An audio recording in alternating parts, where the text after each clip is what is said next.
As a First Nations woman studying food, I really saw a gap, and I really wanted to levy nutrition as a waypoint for improving Indigenous health. I studied at the School of Nutrition at Ryerson University. An area that I was interested in was Indigenous health.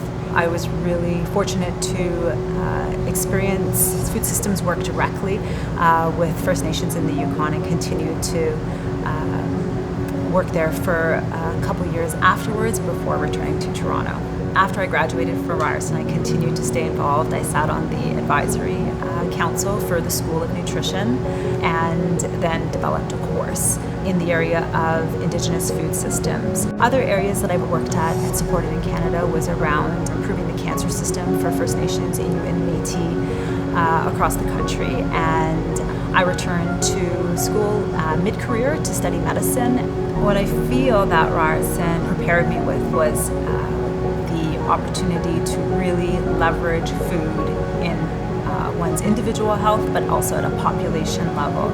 I feel that there's an opportunity in Canada to make a difference around addictions, and using some of the foundation that I talked about around nutrition, I'll continue to carry that forward. How can we really improve what has come forward during the pandemic around access to care and quality of life as it pertains to people who are living with addictions?